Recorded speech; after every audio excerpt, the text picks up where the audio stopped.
ओम शांति। आज है रात्रि क्लास 2 दिसंबर 1967 का।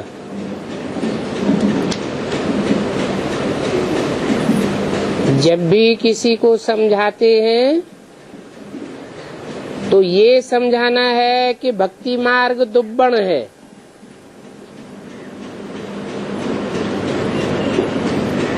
दुब्बण अर्थात दलदल।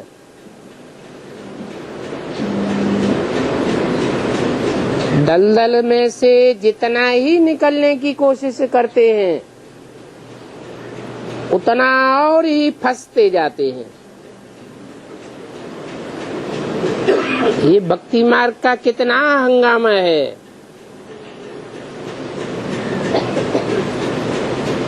ज्ञान में तो चुप रहना है,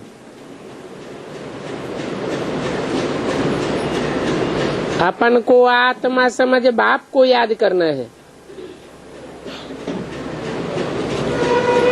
कर्म करते भी अपने को आत्मा समझ और अपने धाम को याद करना है। अंत में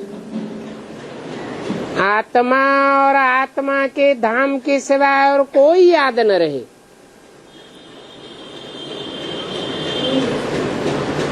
इन बातों को समझाने वाले बड़े अच्छे चाहिए।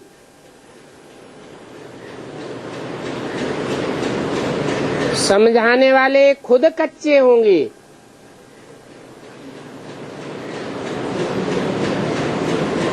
तो वो भी प्रजा बनेंगे।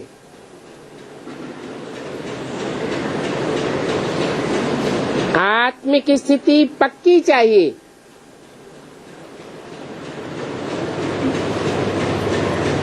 बिल्कुल देह और देह के संबंधों से नष्ट मोह।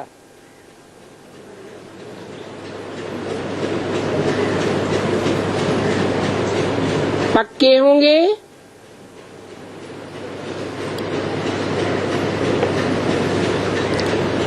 तो दूसरों को समझा सकेंगे।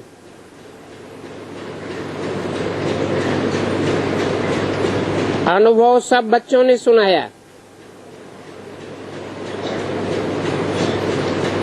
कहेंगे कि यहाँ तक हम भी दुब्बण में थे।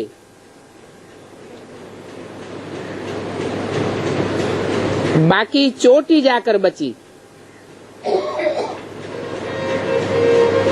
अभी तुमको तो ब्राह्मण बन सबको दुब्बण से निकालना है।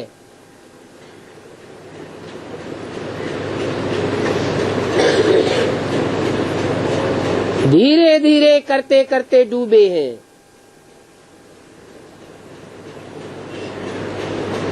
और निकालना तो झट हो जाता है।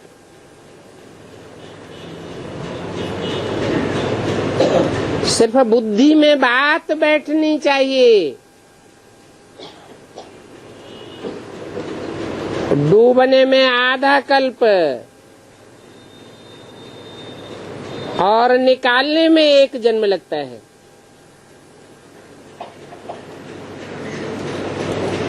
बच्चे समझते हैं कितना सहज निकलना होता है,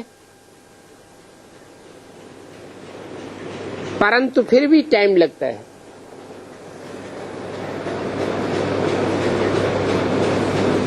इतना लंबा टाइम क्यों लग जाता है? लगना चाहिए 1 सेकंड।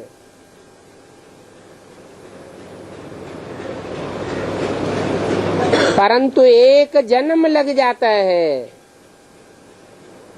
कोई कोई के संगम में 2-3 जन्म भी होते हैं।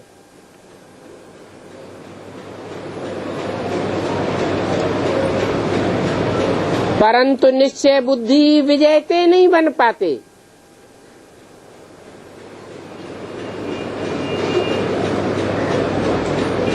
ब्रह्मा के लिए गाया हुआ है, राजा जनक के लिए गाया हुआ है। 1 सेकंड में जीवन मुक्ति। समर्थी की बात है ना।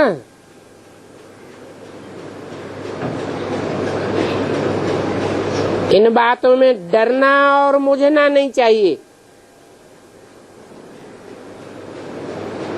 बहुत सहनशील बनना चाहिए। बाबा बहुतों को देखते हैं, मूड बहुत जल्दी बिगड़ जाता है। ऐसे मूड बिगाड़ने की आदत वाले कभी सुधरते नहीं हैं। थोड़ी थोड़ी बात पर फंक हो जाते हैं।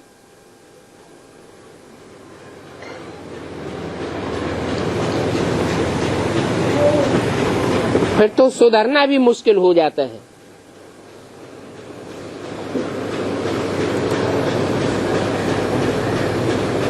फिर कम पद पाए लेते हैं। नहीं तो बच्चों को अथाह खुशी होनी चाहिए।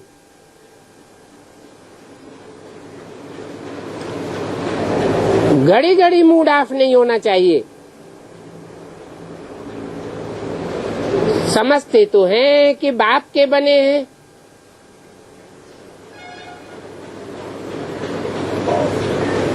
जिस बाप के बने हैं वो हमारा टीचर भी है और गुरु भी है। तीनों की मदद से हमको पार जाना है।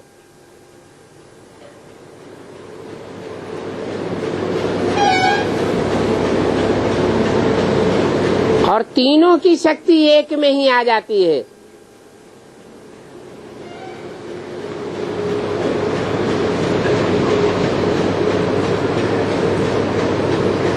उसे एक को पहचानना चाहिए, निश्चय बुद्धि बनना चाहिए।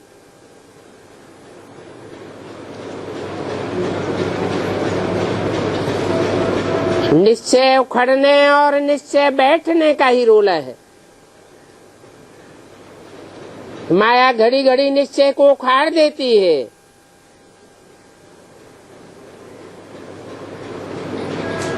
तुम जानते हो बेहद की राजधानी स्थापन हो रही है।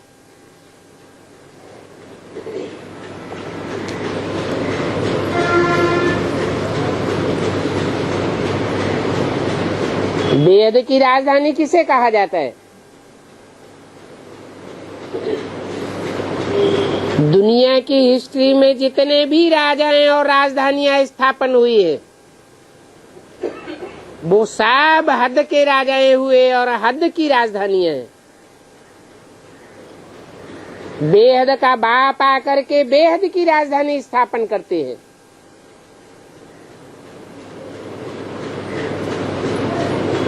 उस बेहद की राजधानी में नंबरवार पद हैं।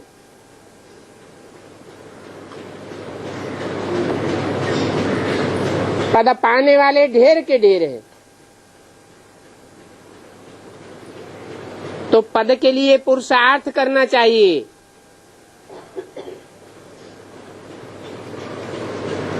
यहां से ट्रांसफर होते हैं। कहां से?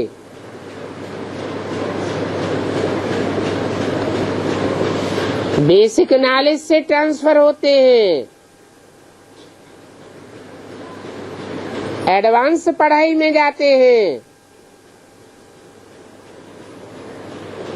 फिर वहां से भी ट्रांसफर होते हैं।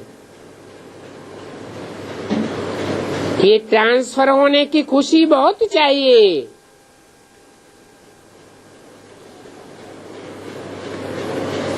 बाबा भी रोज कहते हैं बच्चों तुम पदमा पदम भाग्यशाली बनते हो।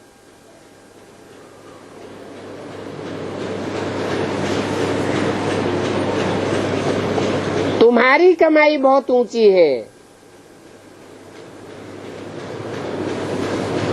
इनके लिए नहीं कहते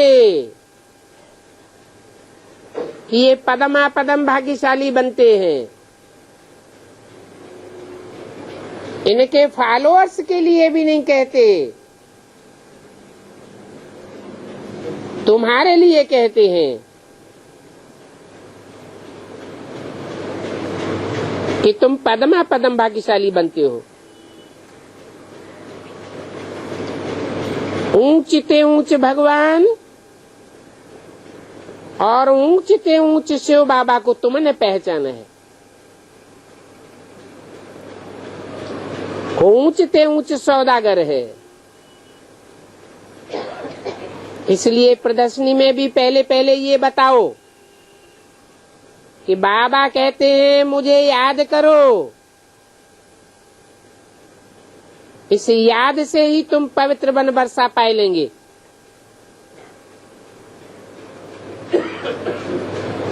परंतु इतनी सहज बात का भी पता नहीं चलता है कि क्यों नहीं समझते हैं। नहीं तो समझना बहुत सहज है। बेहद का बाबा बेहद का वर्षा देंगे।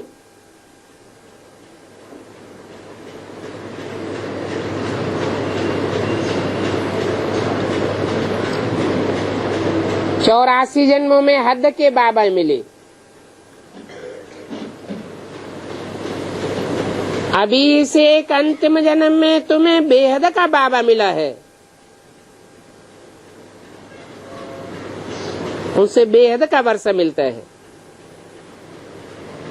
बेहद की राजधानी का वर्षा है और ब्रह्मांड भी बेहद का है।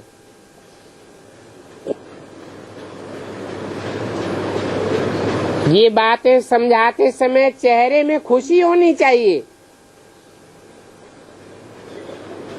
रमक आनी चाहिए।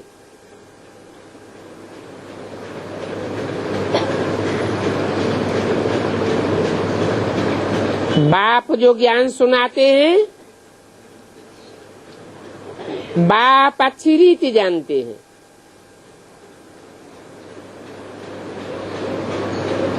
ब्राह्मण बच्चे ये भी जानते हैं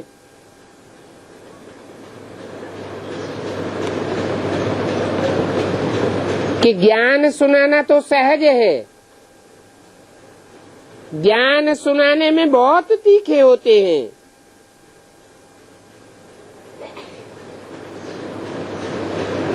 परंतु वो नशा नहीं रहता है।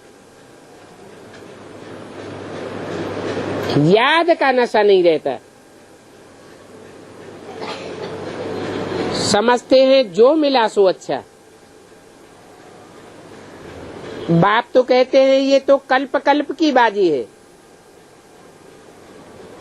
थोड़े में खुश नहीं हो जाना चाहिए। अच्छा प्रजापद मिला तो सही,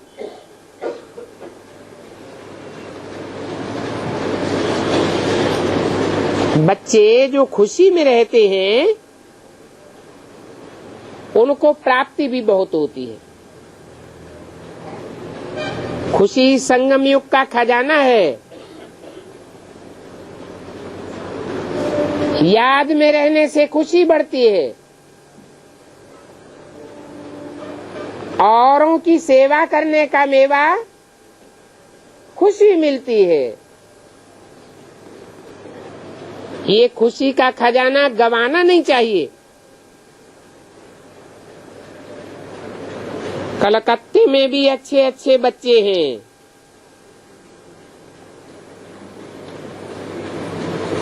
अच्छे ही मददगार बनते हैं। बच्चे उल्लास में रहते हैं तो अपन को मददगार समझते हैं।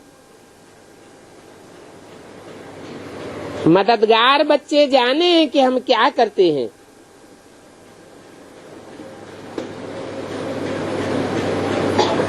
जिनको मदद करते हैं वो भी जाने कि कौन क्या मदद करते हैं। सबको तो नहीं मालूम पड़ सकता। देने वाले भी खुश होते हैं कि हम बाबा को देते नहीं हैं परंतु हम लेते हैं।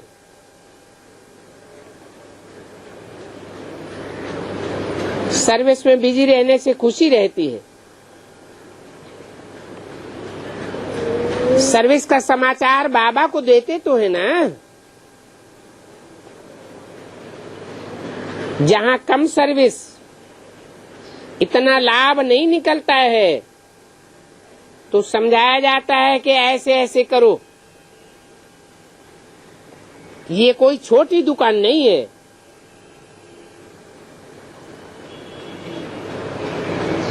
छोटी दुकान ही फिर बड़ी दुकान बन जाती है। सेल्समैन का समाचार जाता है, कौन अच्छी बिक्री करते हैं।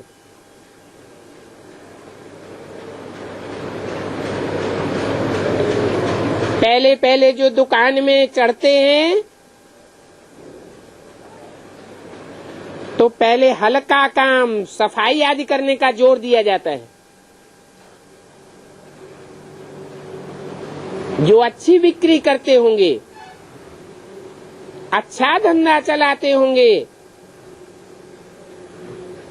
उनका फिर समाचार जरूर सेठ के पास जाएगा। यहाँ भी ऐसे है, बहुत सर्विस करने वालों का नाम बाबा के पास पहुँचता है।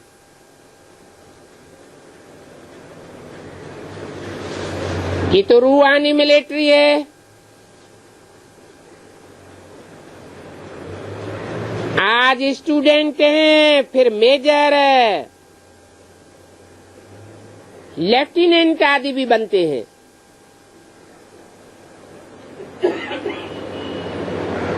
कोई मार्शल भी बन जाएंगे।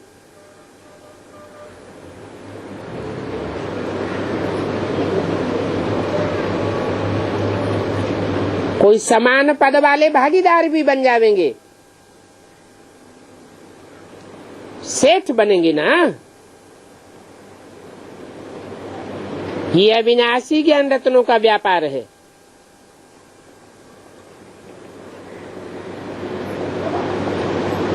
इस व्यापार में जितनी कमाई है, इतनी कमाई और किसी धंधे में नहीं हो सकती।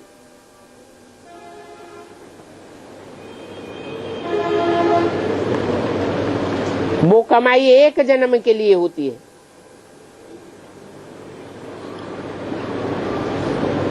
कितना भी कमावे, अपने काम तो एक जन्म ही आवेगा। बाकी तो पोत्रे पड़पोत्रे भले खाते रहे। और ये कमाई ऐसी है, जन्म जन्मांतर काम आती है।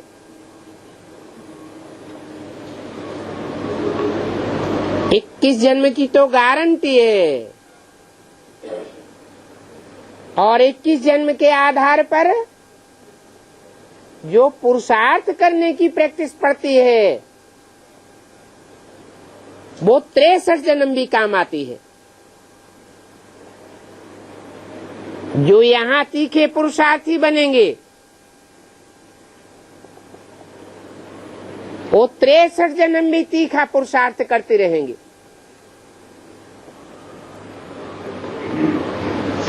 कोई कोई तो एक जन्म में ही गैलअप करके सिपाही से सम्राट बन जाते हैं। इतनी तीखी पुरुषार्थ की गति होती है।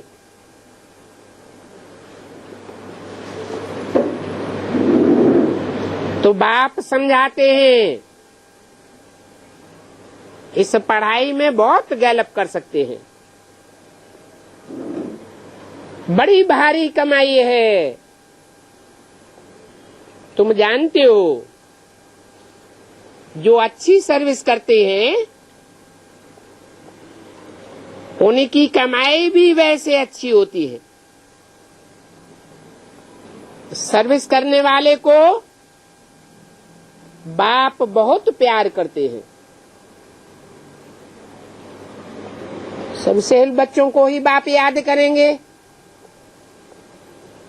जो कुछ भी नहीं करते हैं उनका तो नाम भी दिल पर नहीं रहता।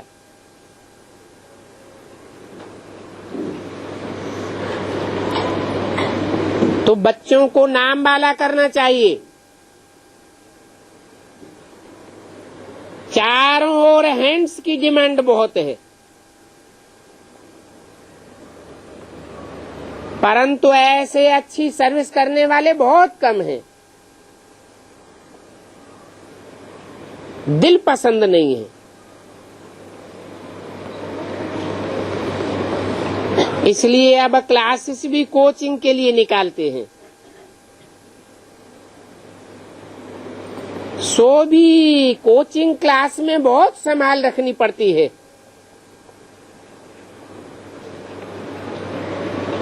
आज की दुनिया में गुंडेबाजी कितनी है। यहाँ भी ब्रह्मा कुमारियों के पीछे कीचक लग जाते हैं।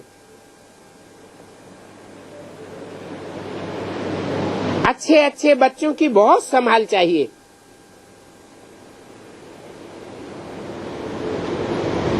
और खुशी में रहना चाहिए। ये तो सब समझते हैं कि हम नई दुनिया में जाते हैं।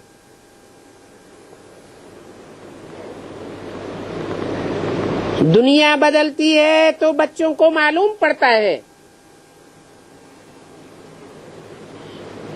कि हमारी दुनिया बदल रही है।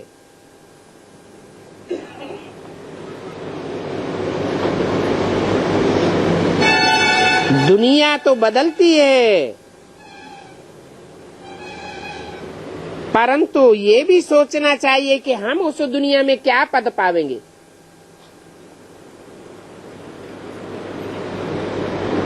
ऊंच पद के लिए यहाँ कोशिश कराई जाती है।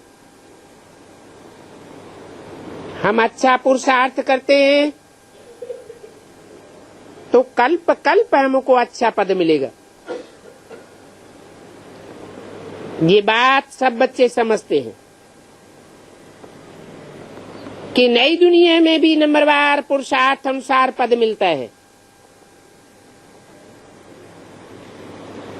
पुरुषार्थ नहीं होगा, पढ़ाई नहीं होगी तो कम पद मिलेगा।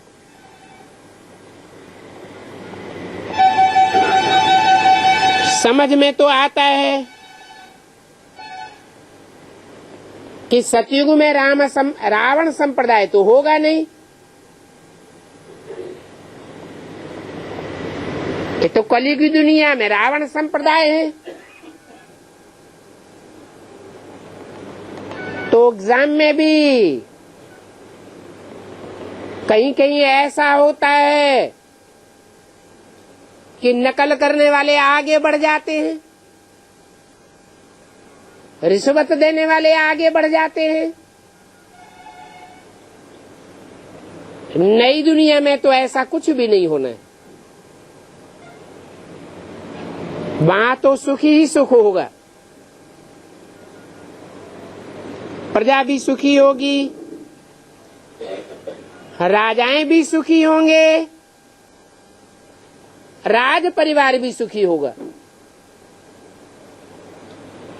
सिर्फ पद में अंतर पड़ जाता है। नंबरवार मर्तबे की फीलिंग तो यहाँ ही हो जाती है।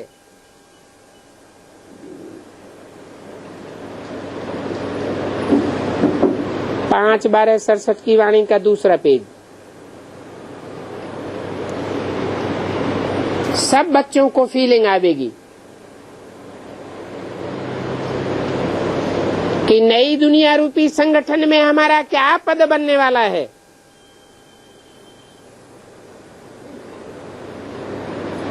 पद वगैरह कोई राजधानी नहीं चलती है।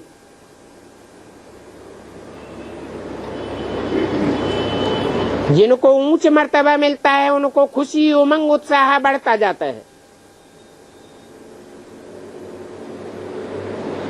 उनकी आमदनी बहुत अच्छी होती है।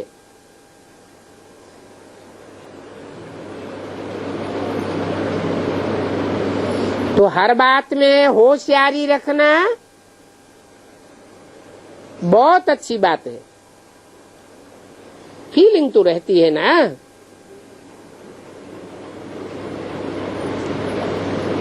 सुख की भी अच्छी फीलिंग आवेगी दुख की भी फीलिंग तो आती है ना।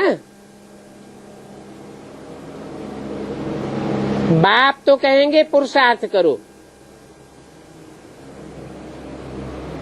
ऊंच पद पाओ, तो जरूर खुशी की फीलिंग रहेगी। यहाँ संगम युग में खुशी की फीलिंग जन्म जन्मांतर की प्राप्ति कराती है। बाकी ये ड्रामा तो पहले से ही बना हुआ है। इसके लिए कहते हैं बनी बनाई बन रही, अब कछु बननी न है। बाप कहते हैं तुमको ज्ञान का तीसरा नेत्र दिया है याद करने के लिए।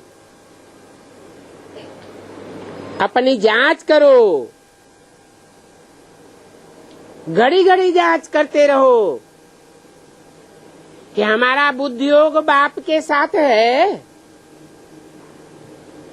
बुद्धियोग बाप के साथ कितना रहता है, और देह के संबंधियों और देह के पदार्थों के साथ बुद्धियोग कितना रहता है। बाप का नाम, बाप का रूप, देश, काल, ये सभी समझाया तो है ना।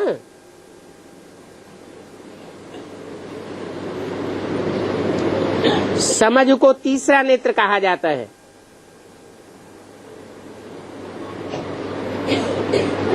यहाँ तुम जैसे देखते नहीं हो, अशरीरी हो जाना होता है।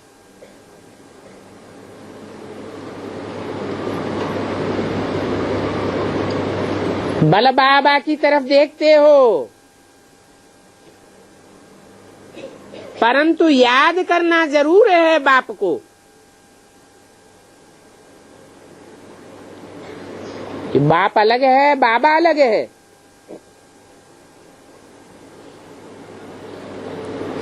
यह बेसिक नॉलेज की बात है।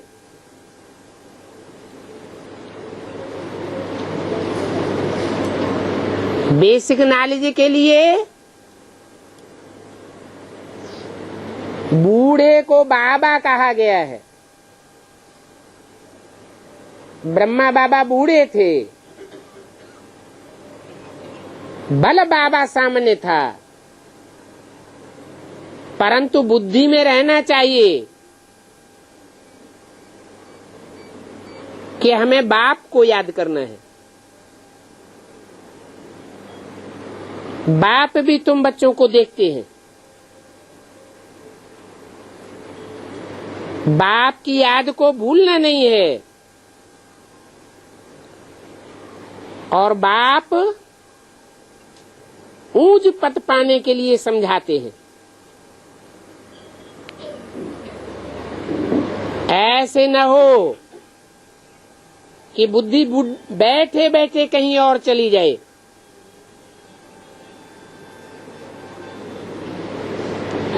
और ये अभ्यास पक्का होता रहे बुद्धि के भटकने का। लंबे समय के पुरुषार्थी जीवन में अगर अंत तक बुद्धि भटकती रही तो अंत मते सो गते हो जाएगी।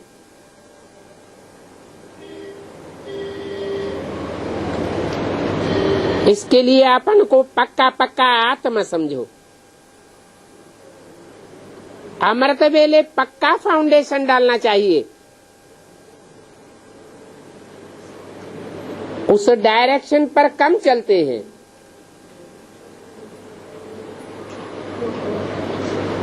चलने से फायदा भी होगा। डायरी रखना बहुत जरूरी है। फिर ये भी देखना है कि हमने यज्ञ की सेवा कितनी की।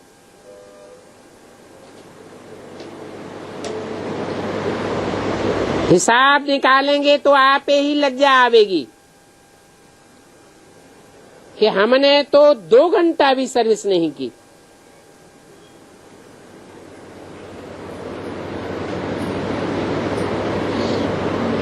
जैसे वो गवर्नमेंट होती है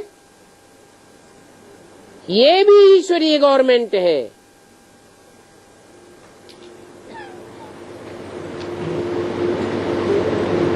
उस गवर्नमेंट की कोई 8 घंटा सर्विस करते हैं।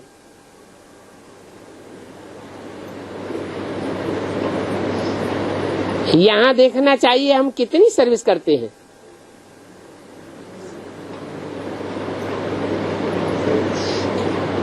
पोता में लिखते रहेंगे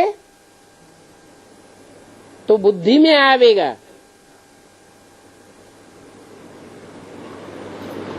लिखने से दिखा भी सकेंगे। बाबा भी आफरीन देंगे। जो सर्विस नहीं करते हैं तो मुफ्त में अपने ऊपर कर्जा चढ़ाते रहते हैं।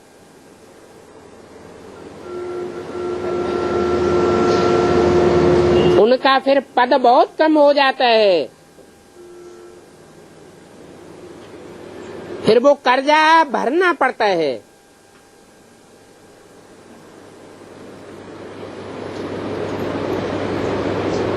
जन्म जन्मांतर कर्जा भरते रहेंगे।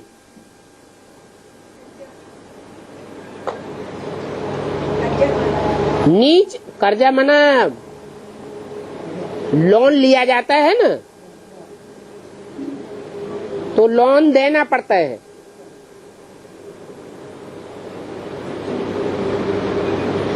यहाँ एक जन्म की बात नहीं है।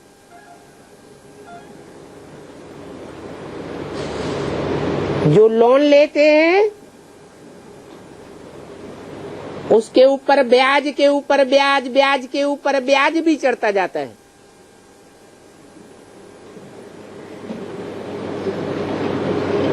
अगर इसी जन्म में लोन भरपाई नहीं किया तो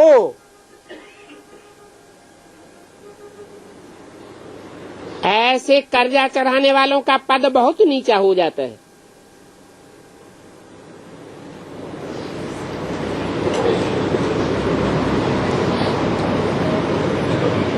यज्ञ में सर्विस नहीं की, सेवा लेते रहे, खाते पीते रहे, तो फिर दास दासी बनना पड़ेगा। इसलिए चार्ट रखना हर हालत में अच्छा है, नहीं तो दिल खावेगी कि हमने कितना टाइम वेस्ट किया। बाप तो तुम बच्चों को युक्तियां बतलाते रहते हैं,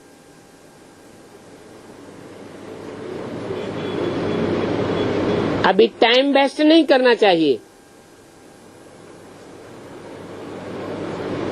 बाप को बच्चों के लिए रात दिन ख्यालात चलता रहता है।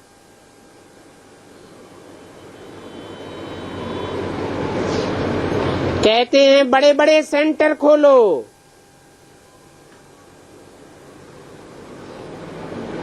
छोटे छोटे नहीं।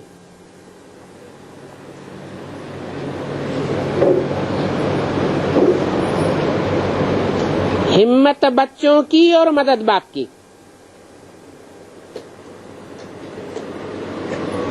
इस यज्ञ का नाम ही है राजस्वमेघ।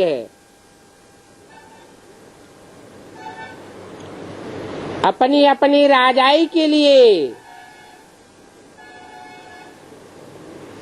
तुम ये यज्ञ रचते हो।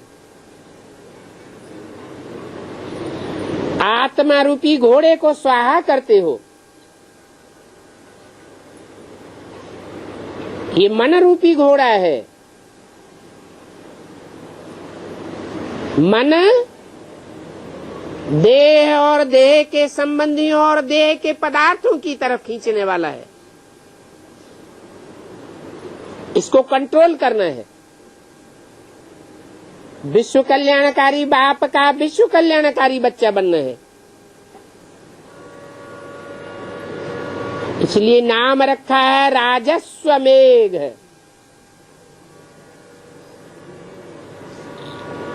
मेध माना स्वाहा करना। इस मन को स्वाहा करना है। मन को अमन बनाना है, तब अमन चैन की दुनिया में उच्च पद पावेंगे। सर्विस का शौक तो सबको होना चाहिए। जो बहुत सर्विस करेंगे आगे चल के देखेंगे उनका नाम बहुत बाला हो जाएगा।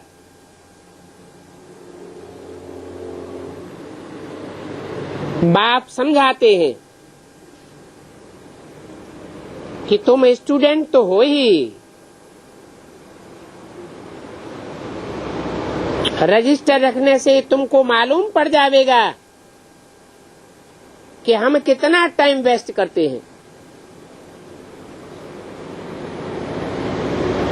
डायरी में नोट करने से बहुत पता पड़ेगा। अपनी उन्नति करनी चाहिए,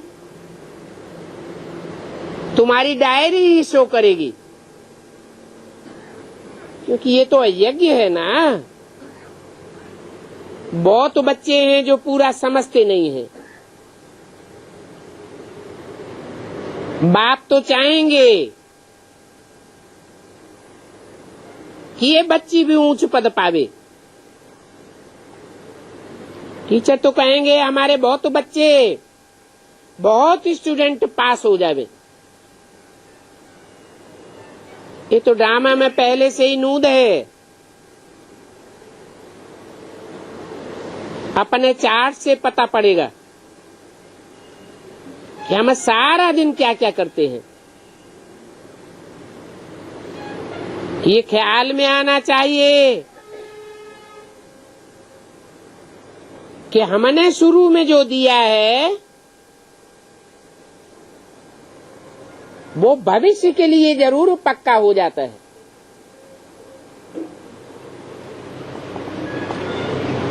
जैसे खेती करते हैं,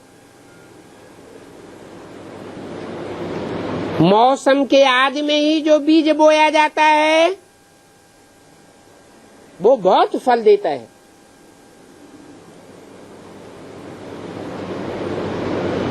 तो भविष्य क्या बन जाता है, ये भी देखना चाहिए कि शुरू में तो हमने किया, परंतु अभी क्या करते हैं। क्योंकि जो दिया है शुरू में वो खाते भी तो रहते हैं ना।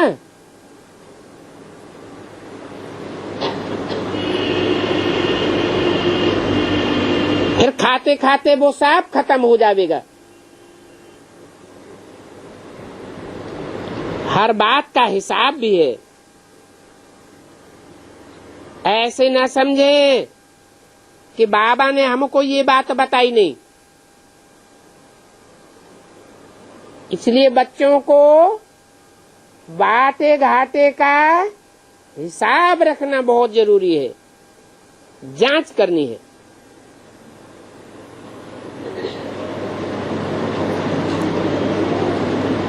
यहाँ तो बाप तुम बच्चों को बैठ सुनाते हैं। पहले पहले तो नजदीक में ये सुनते हैं,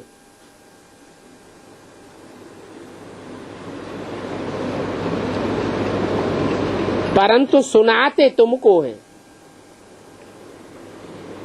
कौन सुनता है नजदीक में? पहले कौन सुनता है? हैं? सुनने में आगे कौन जाता है? ब्रह्मा। ब्रह्मा और ब्रह्मा के फॉलोअर्स सुनने सुनाने में बहुत तीखे आगे जाते हैं। फिर किस बात में पीछे रह जाते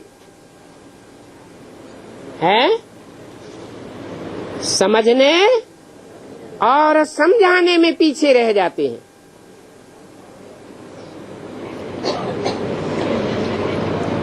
बाप तुमको सुनाते हैं। क्यों? ब्रह्मा को और ब्रह्मा के फॉलोअर्स को नहीं सुनाते।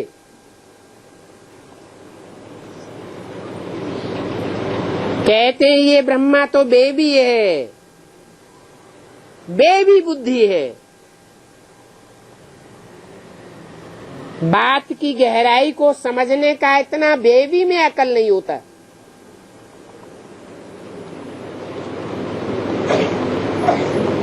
तुम बच्चे बुद्धिमान बाप के बुद्धिमान बच्चे हो।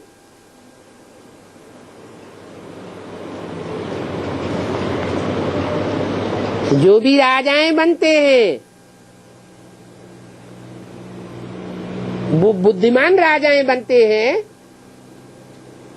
या बुद्धू लोग राजाएं बनते हैं? अगर कोई बुद्धू राजा बन भी गया तो उसकी राजाई कितने दिन चलेगी? खलास हो जाती है। तो बाबा तुमको सुनाते हैं, ये तो बीच में सुन लेते हैं।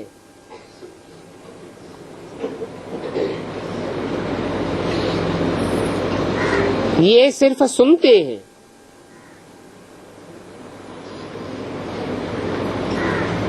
बाबा डायरेक्ट हमको कैसे सुनावेंगे?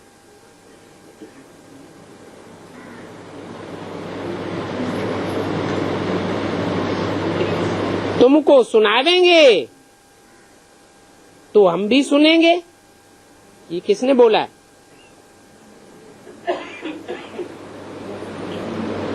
है?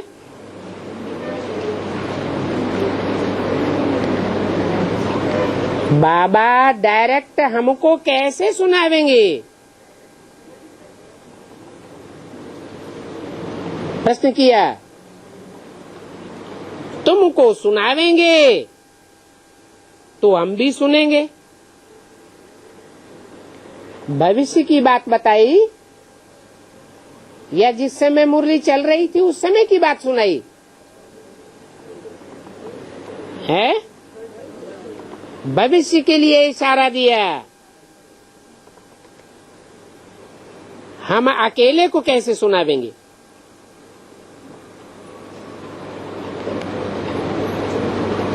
दूसरे को सुनावे तो हम भी सुने ना। बच्चे जानते हैं कि दिन प्रतिदिन भक्ति वृद्धि को पाती रहती है।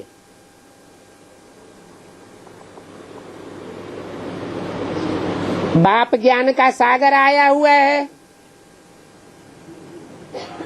तो ज्ञान वृद्धि को पाना चाहिए या भक्ति वृद्धि को पानी चाहिए?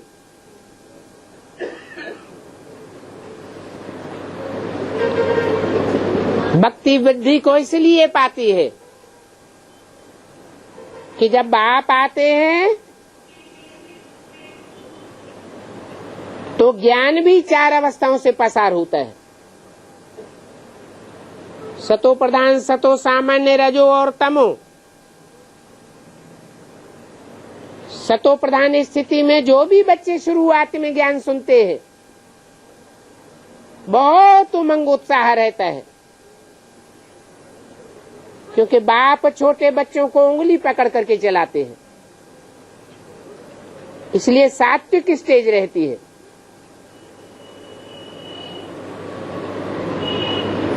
बाद में धीरे धीरे उंगली छोड़ते जाते हैं और बच्चे आपस में एक दूसरे के साथ हिलकते जाते हैं। होते होते बाप से कनेक्शन कट होता जाता है।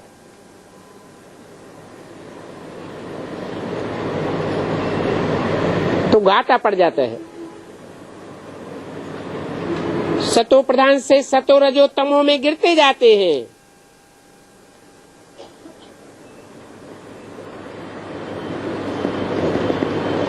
बुद्धि योग अनेकों की तरफ लग जाने से व्यभिचारी बन जाते हैं। यहाँ संगम युग में होती है याद, और भक्ति मार्ग में याद नहीं करते हैं। क्या करते हैं? भक्ति करते हैं।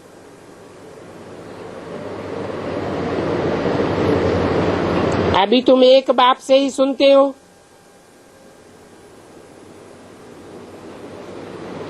ये है व्यभिचारी याद।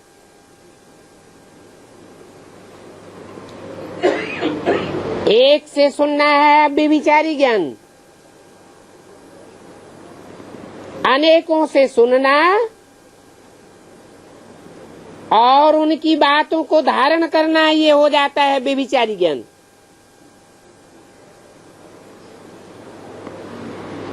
बाप तो आत्माओं को समझाते हैं,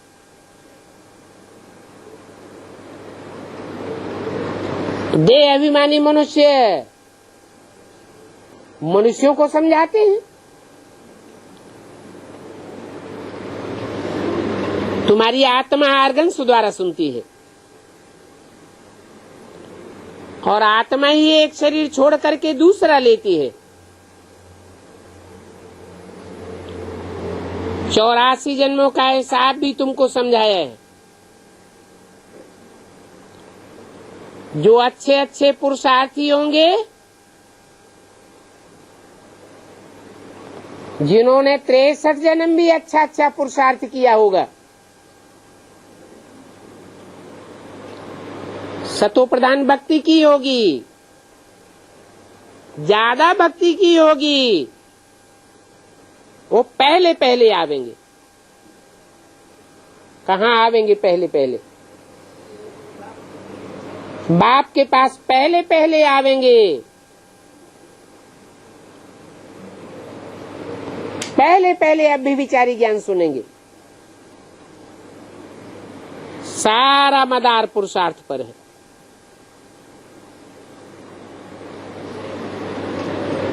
अच्छे अच्छे पुरुषार्थी पुरुषार्थ करके अच्छे जादूगर बनेंगे। नर से नारायण और नारी से लक्ष्मी। जानते तो हो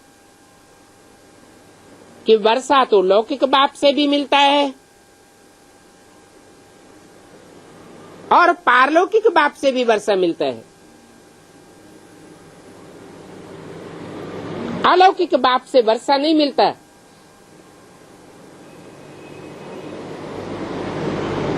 इनके द्वारा पारलौकिक से मिलता है। किनके द्वारा? ये नहीं कहा इसके द्वारा, क्या कहा? इनके द्वारा। इनके माना राम और कृष्ण दोनों ही आत्माएं एक ही शरीर में प्रवेश करके जब पार्ट बजाती है तो उनके लिए बोला है, इनके द्वारा पारलौकिक से वर्षा मिलता है।